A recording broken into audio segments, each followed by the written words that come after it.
Bon mardi, bienvenue à votre émission de la Victoire de l'amour. J'espère que vous allez bien ce matin. Comme on le fait tous les mardis, on rejoint notre amie pour un vent de fraîcheur, Brigitte.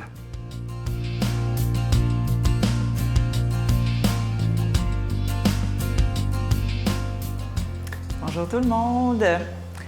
On parle toujours des anges les mardis matins, là, depuis 2 mois, c'est ça. Et on va continuer en septembre parce que j'ai pas fini. Parce que c'est le fun de vraiment d'y aller, puis de plonger. Puis on a vu la semaine dernière que je vous parlais que les anges étaient des êtres intelligents, purement intelligents. Mais il faut vraiment spécifier que, ils voient tout d'un coup. Wow! Ils comprennent un problème, une réalité dans son ensemble. Ils n'ont pas besoin de raisonner comme nous pour y aller par couches successives. Mais ils ne sont pas comme Dieu. Hein. Ils ne connaissent pas tout le mystère de Dieu. Là. Dieu leur révèle seulement ce qu'il veut leur révéler. Ils n'en savent pas plus que ce que Dieu veut bien leur faire connaître. Alors, ils ne sont pas l'égal de Dieu. Là. Ils sont toujours dans la vision béatifique de Dieu, par contre. Hein? C'est pour ça qu'ils chantent tout le temps, tu sais. L'ange aussi se connaît lui-même et ils se connaissent entre eux. Et ils peuvent s'illuminer les uns les autres et ils peuvent se manifester leurs pensées. Et ils voyagent. C'est capoté. Moi, je ne comprends pas comment ça se fait qu'il n'y a jamais quelqu'un qui a fait un film là-dessus. mais avec la vérité, là. Pas les anges ésotériques, non. La vérité sur les anges est tellement plus intéressante et palpitante que toutes les inventions qu'on peut faire, tu sais. Ensuite, l'ange est doué de volonté. Alors, les anges sont capables d'aimer et donc de choisir entre le bien et le mal. Ah, voilà qui est intéressant. Ils sont libres. Ils peuvent choisir entre le bien et le mal. Ce choix, comme on va le voir en septembre, là, se fait de façon définitive. Ben oui, c'est logique. Quand ils choisissent le bien, c'est pour toujours. Quand ils choisissent le mal, c'est pour toujours. Parce que comme ils comprennent tout d'un coup, ils ne peuvent pas dire « Ah, je ne savais pas à la fin, puis là, je reviens sur mon choix. » Ils ne sont pas comme nous. Nous, on peut se convertir jusqu'au dernier souffle de notre vie et même après la mort. Dans le passage de la mort, on peut se convertir, dire oui à Jésus. Les anges, c'est pas comme ça. Puisqu'ils comprennent tout d'un coup, leur choix qu'ils font aujourd'hui est définitif puisqu'ils connaissent toute la vérité. Alors, voyez-vous la différence entre nous et les anges?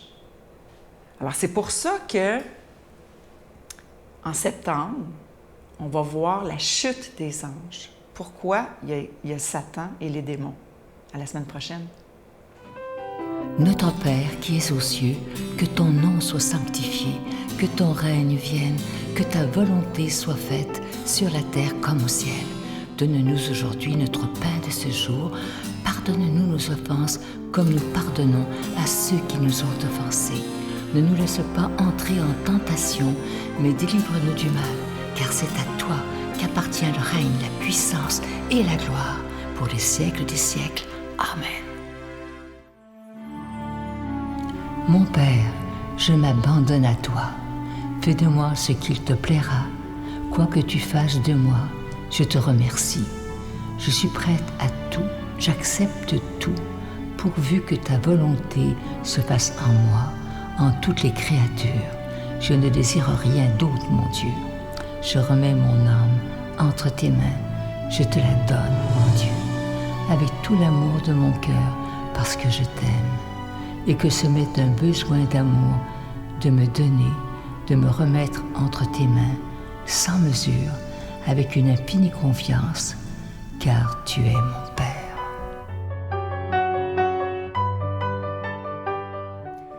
C'est avec une grande joie que je vous parle de ce magnifique cadeau du mois, une exclusivité de la victoire de l'amour. Vous allez voir, il est tellement beau. Il s'agit du bracelet en bois d'olivier véritable, orné d'une croix argentée en acier inoxydable. Et ce bracelet, il est déjà béni. Je vous rappelle, il n'est pas fait en usine. Il est fait à la main, un à un. Alors, c'est très, très, très bien fait. Et je vous rappelle que vous le recevrez avec un don de 25 $ et si vous en voulez deux, un don de 40 $. Je vous donne l'adresse. La Victoire de l'amour, case postale 120, succursale Boucherville à Boucherville, le J4B 5E6. Je vous la redonne. La Victoire de l'amour, case postale 120, succursale Boucherville à Boucherville, le J4B 5E6. Également par téléphone, par carte de crédit du lundi au jeudi de 8h à 17h dans le 514-523-4433, 523-4433 ou sans frais le 1-888-811-9291, 1-888-811-9291 et aussi sur notre site Internet. Vous savez que c'est une façon très sécuritaire, rapide et efficace de faire votre don. C'est le www.lavictoiredelamour.org. Alors, je vous rappelle, le bracelet en bois d'olivier véritable, orné d'une croix en acier inoxydable. Et ce bracelet, il est déjà béni. Et comme je vous dis depuis quelques semaines, il y a des gens qui pensent que notre site Internet, c'est seulement pour faire des dons, mais pas du tout. Allez voir le www.lavictoiredelamour.org. Et là, vous allez voir plein de choses. Premièrement, vous pouvez revoir des émissions de plusieurs années en arrière. Alors, ça va vous rappeler des bons souvenirs. Et ça, c'est tout à fait gratuit. Alors, prenez le temps d'aller voir. Vous allez passer des soirées, des journées à écouter des émissions du passé. Je vous remercie de tout cœur de votre prière et merci de tout mon cœur de votre générosité.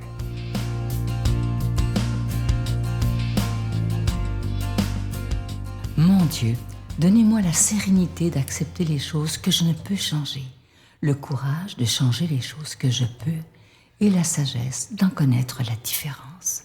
Amen. Aujourd'hui, la parole de Dieu est proclamée par notre ami, l'abbé Éloi Giard.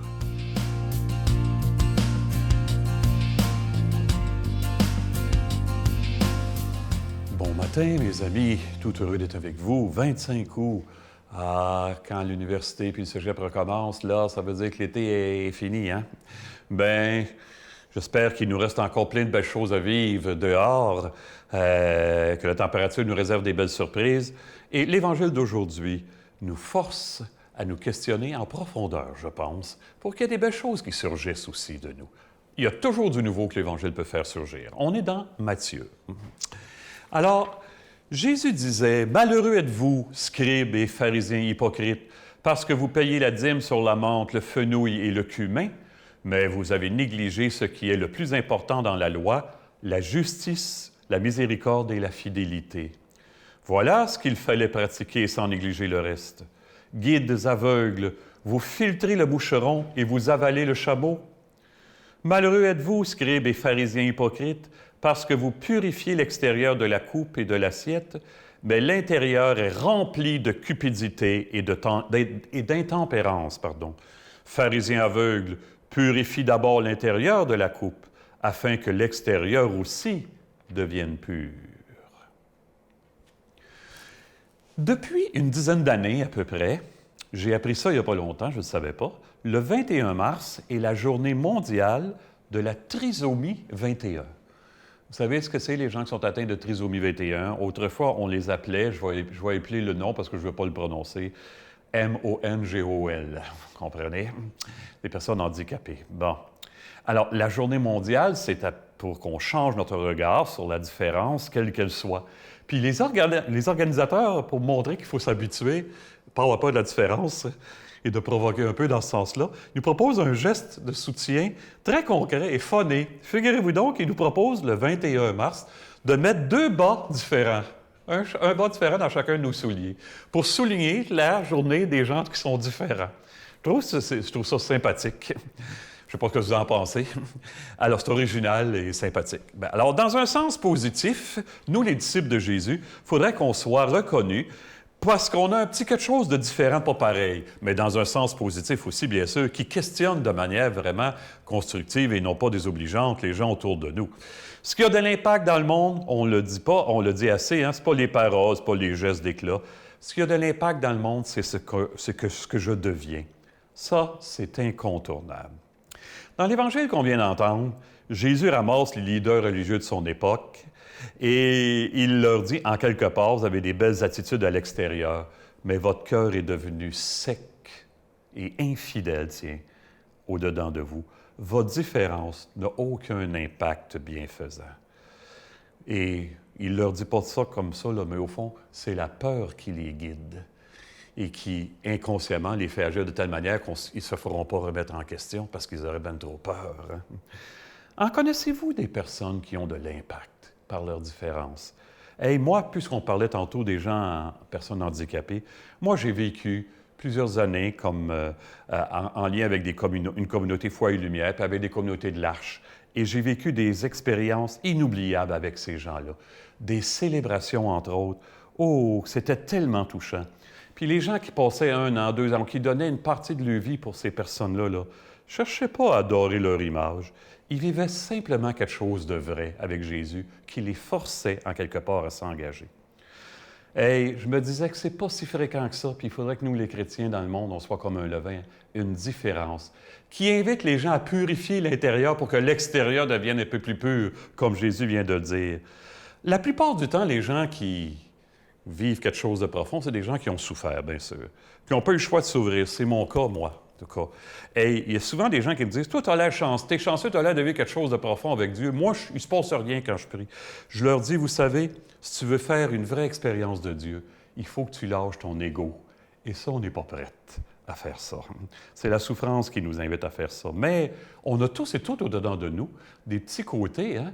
Et je me souviens d'un texte, là, entendez ce que je n'ose pas dire, un texte très beau, il faudrait que je le donne à Sylvain qu'il le mette sur le site de la Victoire de l'amour. Puis je fais mon fin, mon smat, j'ai l'air toujours au-dessus de tout, mais au-dedans de moi, un enfant pleure, en quelque part. Il y a une petite part de moi. C'est ça qu'on allait offrir à Dieu, puis qu'on lui disait des paroles plus vraies que jamais. Ou on s'apercevrait peut-être que Dieu est plus présent qu'on pensait. Hein? Hey, pour plus que ce soit la peur qui nous guide. Les AA disent ça dans leur réflexion quotidienne, les alcooliques anonymes. Hein? Avant ça, c'était la peur qui nous guidait. Maintenant, on doit faire nos vies à Dieu. C'est la certitude qui est là, puis qui est capable de nous aider. Hey, nous autres, on va faire en quelque part en sorte qu'il y ait un face-à-face des cœurs dans notre monde avec notre différence. Les gens n'ont pas le choix de regarder leur propre cœur, hein? Pour qu'ils retrouvent l'espoir plus fort que tout. Que Dieu nous bénisse en ce sens, lui qui est Père, Fils et Esprit Saint. Bonne vie, bonne journée, à bientôt tout le monde. Je vous salue Marie, pleine de grâce. Le Seigneur est avec vous. Vous êtes bénie entre toutes les femmes, et Jésus, le fruit de vos entrailles, est béni. Sainte Marie, Mère de Dieu, priez pour nous pauvres pécheurs, maintenant et à l'heure de notre mort. Amen.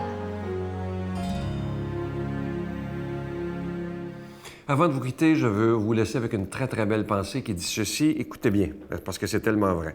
Une simple pensée positive au réveil peut transformer votre journée tout entière. Et ça, c'est tellement vrai. Je rajouterais aussi, avant d'ouvrir la radio, avant de peu importe, parce que bon, c'est important de se tenir informé, mais peut-être prendre le matin un moment de silence pour être, comme je vous dis souvent, dans la gratitude. Tout d'abord, remercier d'avoir encore une journée de plus, que le Seigneur nous prête. Et ça, c'est important. C'est pas acquis, ça, là. D'être capable de se lever tous les matins en bonne santé et de dire « Je peux profiter de cette belle journée qui m'est offerte. » Alors, prenons le temps de remercier et ayons des pensées positives tous les matins. Bye!